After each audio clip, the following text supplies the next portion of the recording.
tidak hanya dicatat pahala kita, juga demikian dengan adanya gugur sebagian dosa-dosa kecil kita.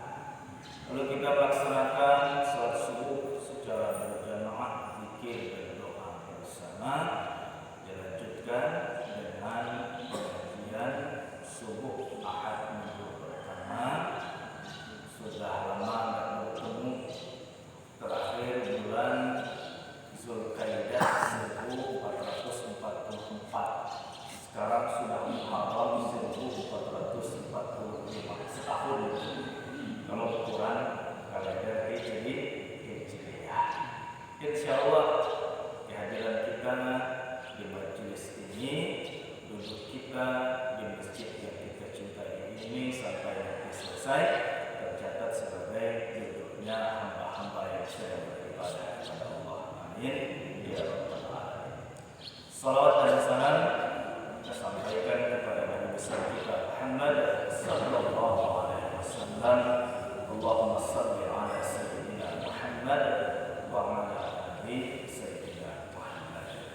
Bapak Ibu jemaah rahimakumullah, untuk kajian subuh ini saya akan membahas tentang kriteria atau batasan-batasan perbuatan maksiat yang digolongkan ke dalam bentuk perbuatan dosa besar.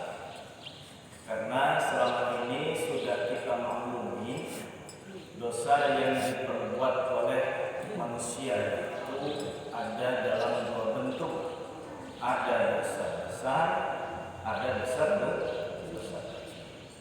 Nah, Bapak Ibu jamaah yang dimuliakan Allah Subhanahu wa taala, penting untuk kita mengetahui mana-mana saja perbuatan-perbuatan salah itu yang termasuk ke dalam kategori dosa besar. Kenapa?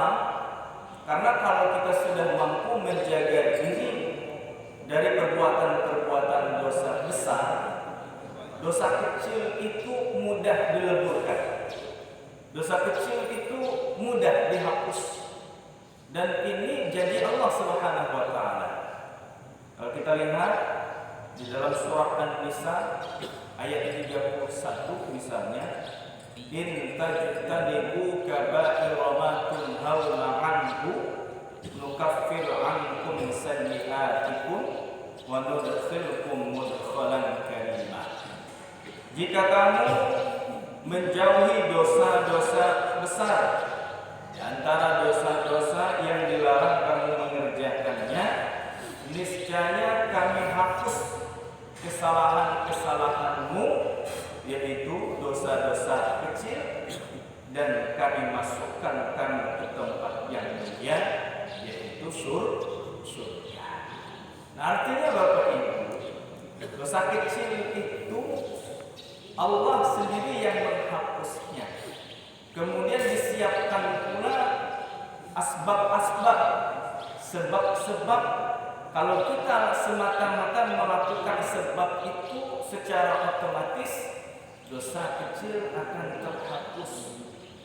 Misal, sebab yang terdapat di bulan Muharram ini, nah, sudah lewat itu waktu pelaksanaannya, dengan sebab puasa 1 hari setahun yang lalu, dosa kita dihapus oleh Allah. Jadi itulah amalan puasa 10 Muharram. Ya. Rasul sallallahu alaihi wasallam ditanya tentang keutamaan puasa Asyura. Puasa Asyura itu puasa yang dilakukan 10 Muharram. Kemudian beliau menjawab, siyam yaum Asyura yukaffirus sanah al-madiyah. Keutamaan berpuasa 1 hari pada hari Asyura 10 Muharram menghapus dosa setahun yang lalu. Nah, insya Allah kalau kita melakukan asbab ini, dosa-dosa setahun yang lalu dihapus oleh Allah Subhanahu wa taala, dan waktunya sudah lewat. Gampang saja, tanda puasa Muharram kita di Bengkulu ini momennya gampang ingat. pas acara tabut uang. Ketika teruang tabut tanggal 10 Muharram. Ustaz, kami tidak sempat puasa Asyura kemarin. Ngaku tidak tahu panasnya ikut acara tabut uang. Nah, kalau tahun ini tidak sempat, bermohon kita kepada Allah dipanjangkan umur, ketemu 10 Muharram tahun datang, berpuasa kita 10 Muharram tahun yang akan datang. Kenapa? Dengan berpuasa 1 hari, setahun dosa kita dihapus oleh Allah. Nah, dosa yang mana dulu yang dihapus oleh Allah? Tentu yang dimaksud dengan dosa setahun yang dihapus itu adalah dosa-dosa.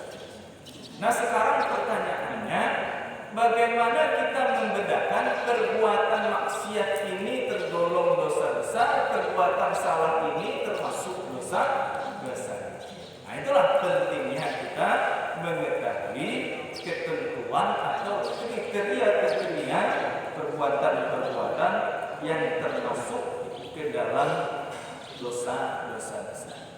Di antara para ulama yang menetapkan kriteria dosa besar itu adalah Imam Ibnu Salah rahimahullah.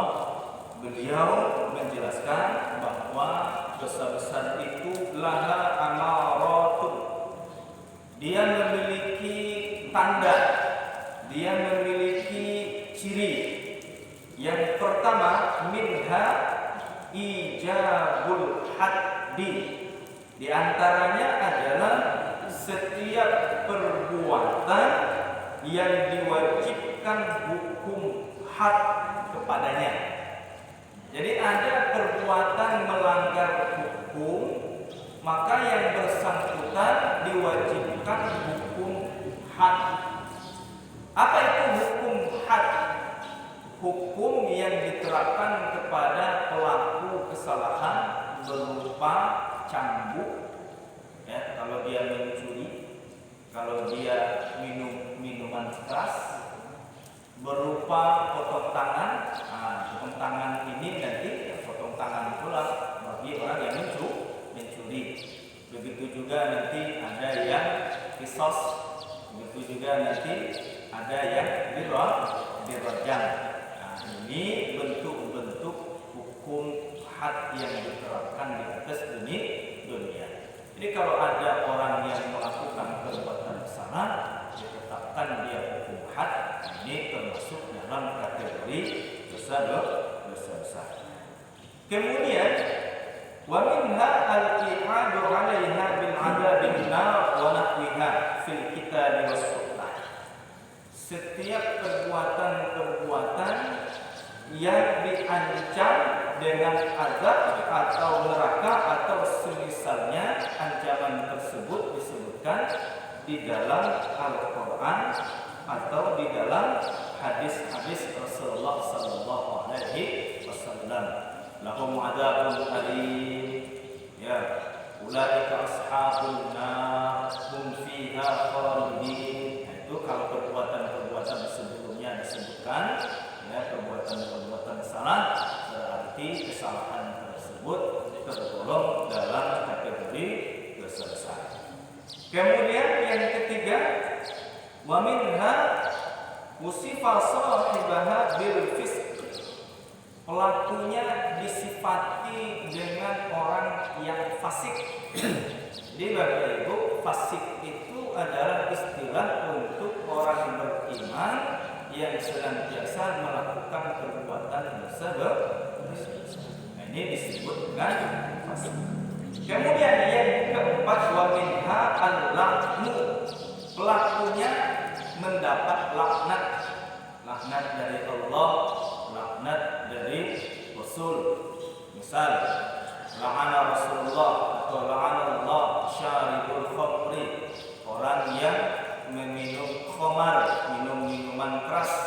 Udam mikruha, orang yang menyiapkan atau membuat minuman khamar. Ada lagi la'ana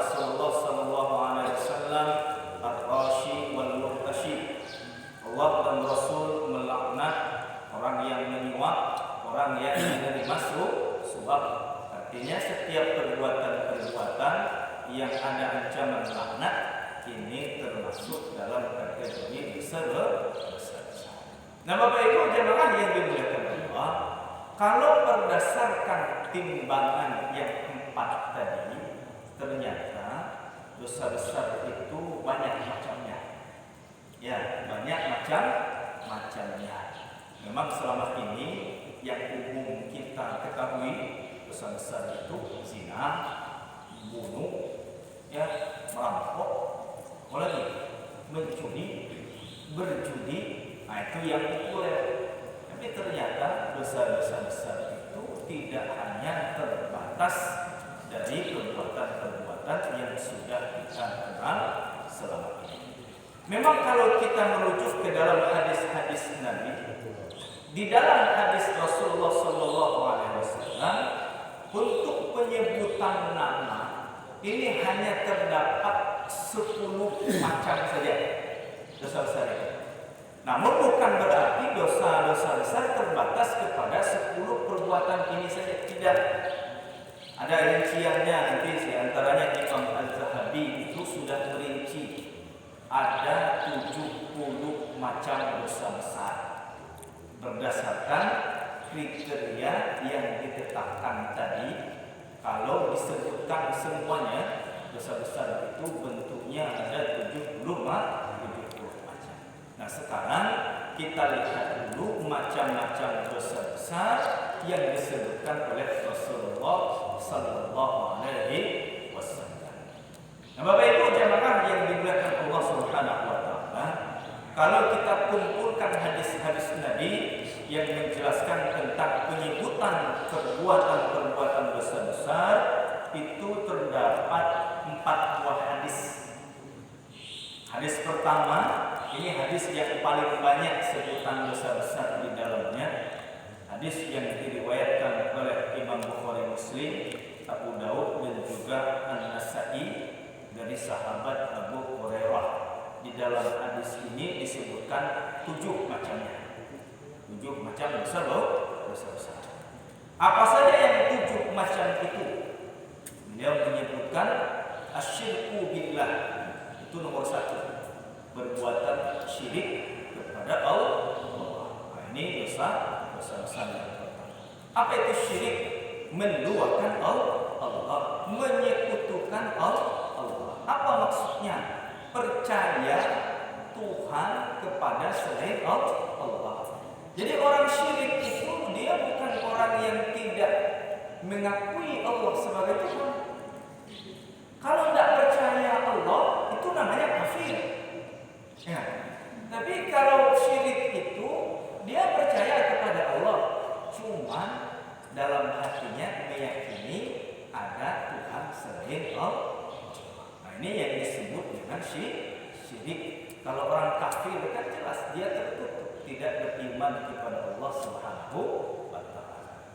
Ini dosa yang besar pertama, syirik. Yang kedua, as-sihru, sihir. Segala macam cabangnya. Ada santet, ada pelet dan segala macam.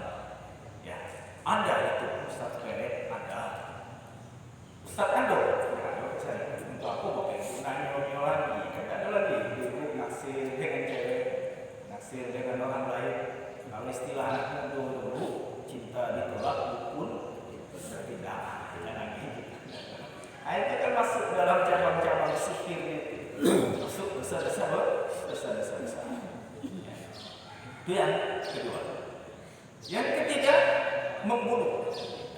Qatlun nafsin lati harramallahu illa bil haqq. Kecuali memang membunuh itu dengan jalan yang hak, yang dibenarkan. Misal, contoh membunuh yang dibenarkan dan pelakunya tidak berdosa. Al-Bojo, ada seorang tersangka telah ditetapkan hukum kisos.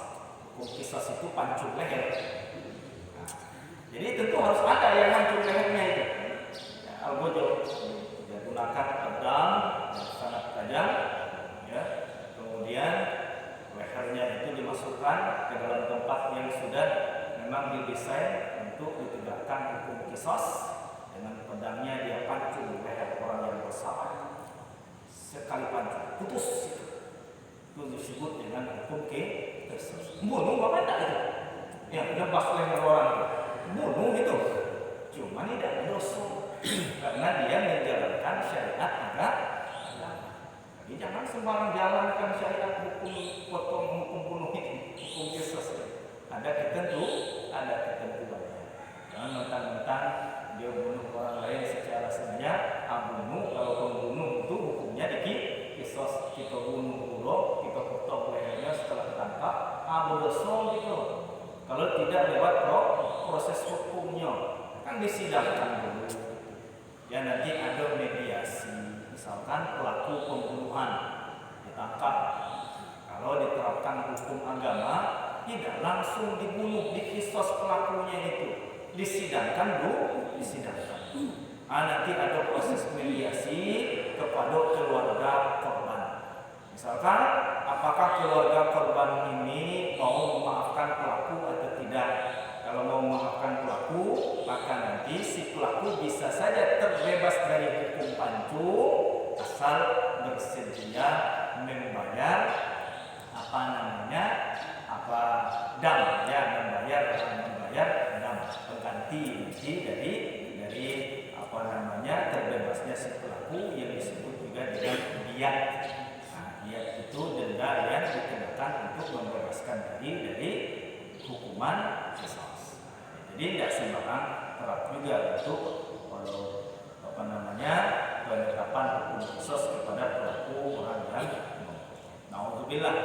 Karena zaman kini Bapak Ibu, kalau kita dengar berita sudah baik orang menghilangkan nyawa. Jadi membunuh orang itu cak bunuh ayam. Kalau kita dibunuh ini, kalau kita baca Quran, baca berita, ada saja tiap bulan itu ya pelaku pembunuh. Itu yang ketiga. Yang keempat, aklu riba, makan harta yang diperoleh dengan cara riba. Jadi riba itu kalau bahasa mudahnya ya kelebihan dari pokok pinjaman, itu bahasa mudahnya riba. Kita memberikan pinjaman kepada orang lain 1 juta dalam waktu 1 bulan atau dalam waktu 5 bulan, pinjaman itu harus dikembalikan lagi. Disyaratkan pas pengembaliannya nanti harus lebih 50.000 dari 1 juta. 1 juta 50.000 itu kan riba namanya itu, kelebihan dari pokok pinjaman. Kalau disyaratkan walaupun lebihnya itu cuma 1.000, tapi disyaratkan pas akad di awalnya itu ya memberi pinjaman 1 juta dalam waktu 2 minggu dengan syarat pas mengembalikannya nanti harus 1 juta 1.000. 1 juta 1.000. Nah yang 1.000 ini riba. Kita beli dengan permen, berapa dapat permen 1.000 sekarang? 2 buah mungkin ya. 2 buah itu kita makan, makanan haram itu. Dosanya termasuk dosa besar, harus bertaubat kita kepada Allah Subhanahu wa Ta'ala. Kenapa? Allah haramkan riba, kemudian Allah halalkan jual beli. Jadi kalau Bapak Ibu punya modal 1 juta untuk mencari keuntungannya itu lewat transaksi hutang piutang riba. Tapi kalau punya modal 1 juta, ingin mendapatkan keuntungan dari modal 1 juta lewat aktivitas jual beli, halal nggak kira-kira? Halal. Walaupun lebih dari, misalkan keuntungannya itu melebihi dari 50%, asal akadnya lewat jual beli, halal. Dengan modal 1 juta ini beli barang segala macam, yang kemudian dijual barang-barang itu. Setelah terjual seluruhnya, omset yang diterima 1.700.000. Barang yang kita perdagangkan tadi laku segalanya. Setelah dikumpul 1.700.000. Berapa untungnya? 700.000. Halal tidak makan duit yang 700.000 itu? Halal. Kenapa? transaksi yang haram. Ngapa yang 1.000 tadi haram? Kan cuma 1.000. Jauh bedanya dengan 700.000. Yang 1.000 haram karena kita memperolehnya dengan cara haram. Apa itu? Transaksi riba.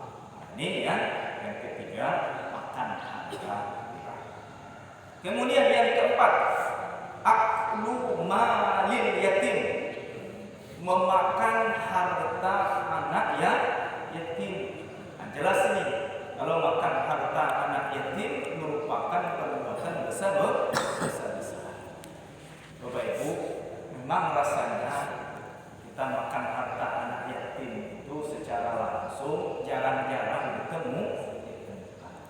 Tapi kalau kita melihat pemahaman sebagian orang saat ini, nampaknya kalau kita ikuti paham itu, sering kita makan harta anak yatim itu. Paham yang bagaimana? Paham saudara-saudara kita yang tidak mau makan di tempat orang yang meninggal. Salah satu alasannya yang sering kita dengar di media sosial itu, kalau kita makan di tempat orang meninggal sama dengan makan harta anak yatim. Banyak loh itu dosa itu. Tiap 3 hari, 7 hari, 40 hari makan harta anak yatim itu. Kita itu, kalau kita ikuti paham ini, mungkin Bapak Ibu pernah dengar alasan itu. Ada orang yang tidak mau makan di tempat 7 hari, 40 hari. Apa kecilnya salah satu alasannya? Kalau makan anak yatim. Nah Bapak Ibu, anak yatim itu ada ketentuannya. Ya, ada ketentuan. Jadi yang dikatakan anak itu ya di usia anak-anak. Kalau misalkan anak-anak yang tinggal itu malah justru sudah bermenantu, sudah bercucu, itu tidak lagi dikategorikan anak yatim itu. Iya. Misalkan yang meninggal ini seorang datuk, anaknya lah nikah, bahkan anak yang pertama lagi cucu, itu kecilkan anak yatim itu.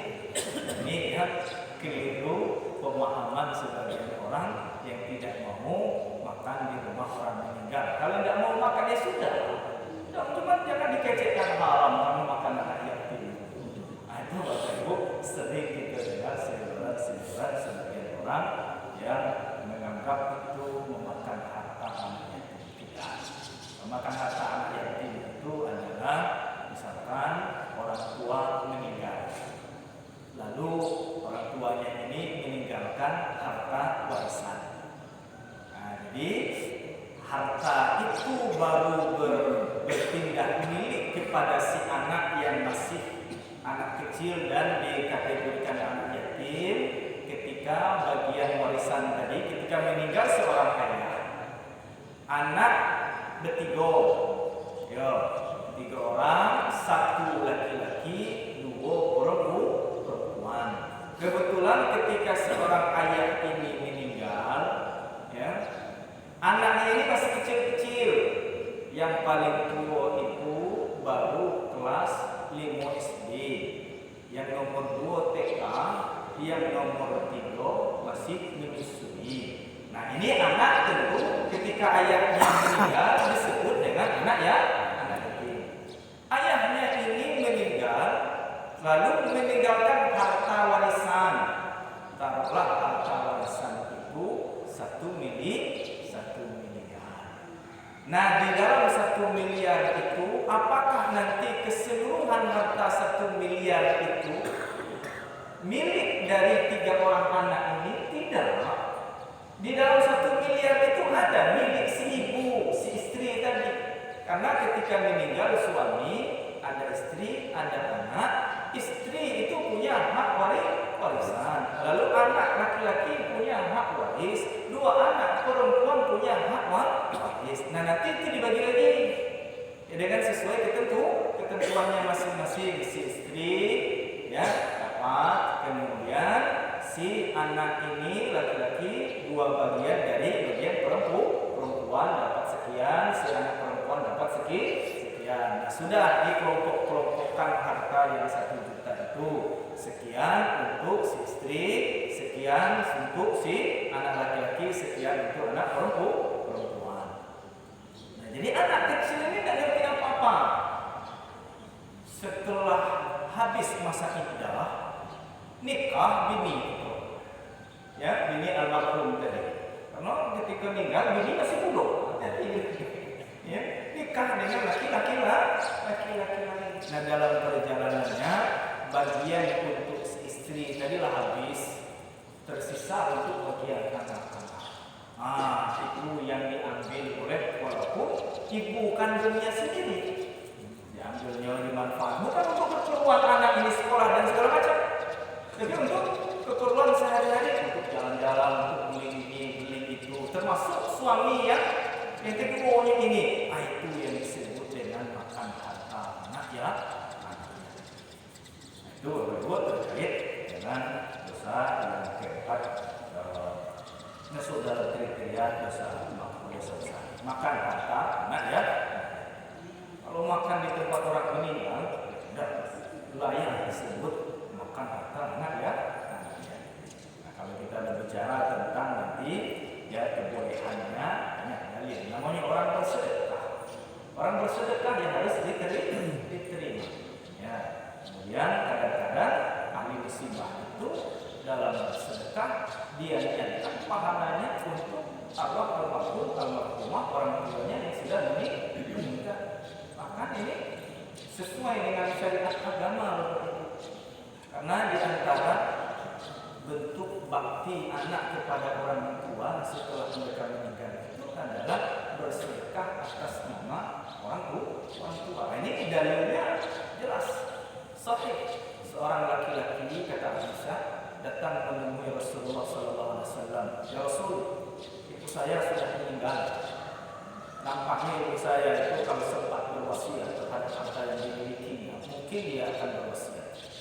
Jadi kalau sekiranya saya bersedekah atas nama ibu, apakah ibu saya itu dapat pahala? Kemudian saya berpahala juga. Jadi Rasulullah, iya.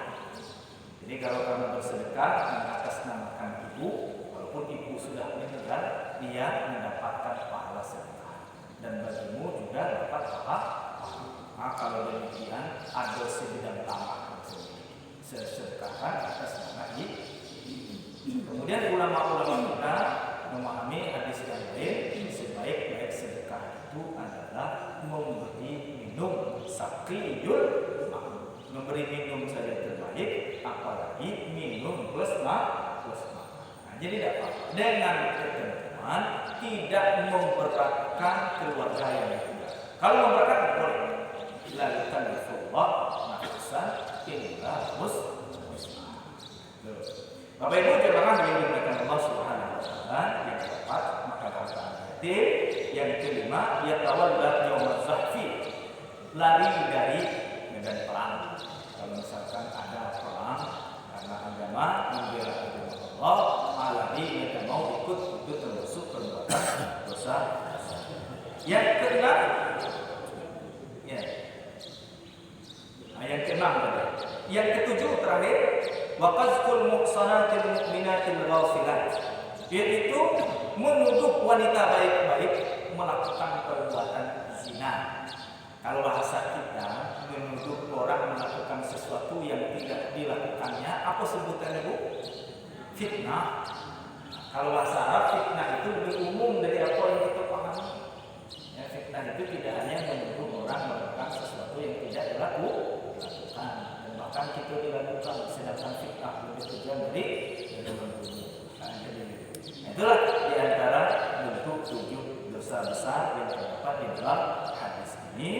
Kemudian di hadis yang diriwayatkan dari Anas ditambah 2 lagi, yaitu uququl walidain, durhaka kepada kedua orang tua. Ini sudah sering kita dengar, sudah kita maklumi. Kemudian yang ke-8, qauluz zur atau syahadatuz zur, kesaksian palsu. Bentuk yang ke-8 ini yang sering terjadi dalam konteks kehidupan kita sekarang ini. Kalau ada orang berperkara masalah hukum, kadang-kadang dulu gitu, sebelum seseorang menjadi saksi di majelis persidangan, di atas kepala itu apa itu? Al-Quran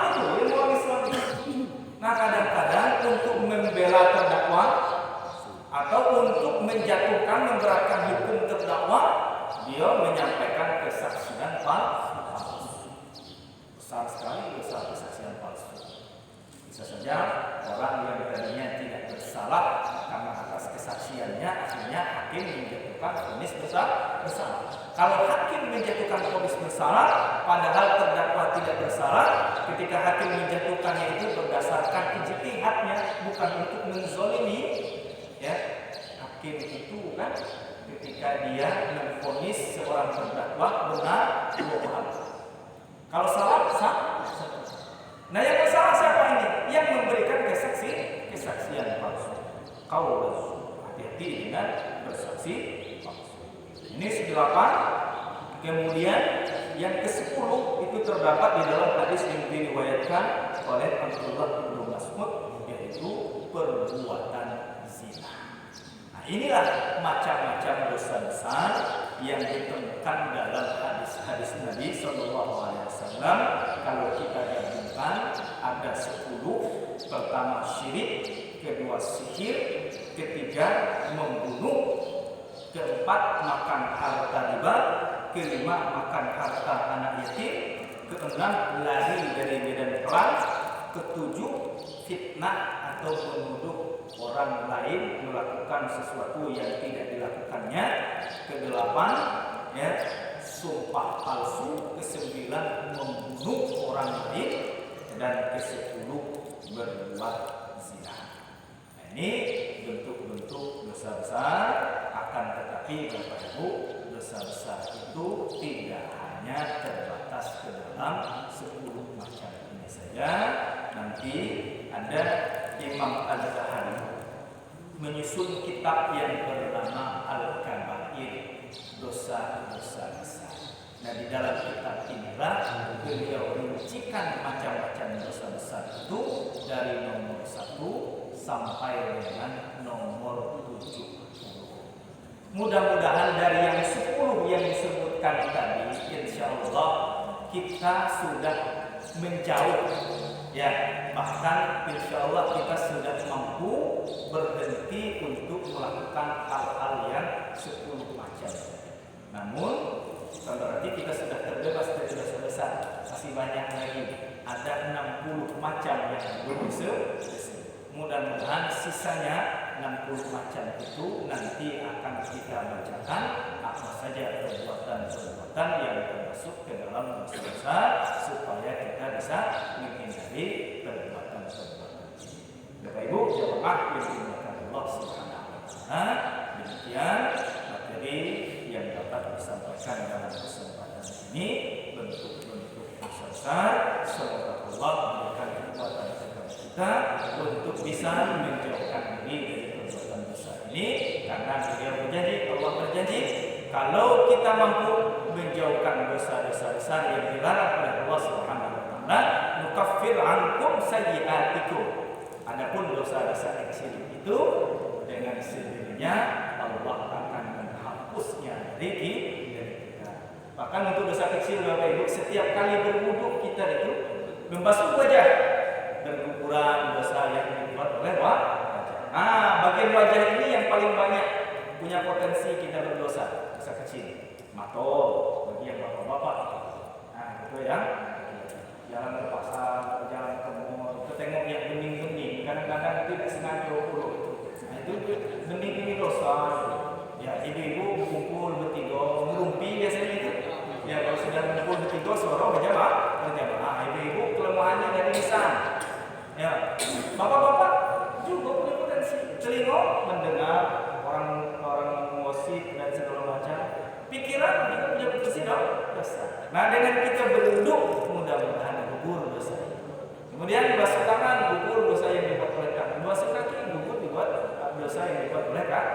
Syaratnya ketika kita mampu menjaga diri dari perbuatan dosa. Semoga Allah berikan kekuatan kepada kita sehingga mampu menjauhi dari dosa-dosa besar yang tersebut tadi. Amin. Ya Rabbal Alamin. Terima kasih atas perhatian Bapak Ibu. Mohon maaf jika ada salah dan khilaf. Sekali billahi taufiq wal hidayah. Wassalamualaikum warahmatullahi wabarakatuh.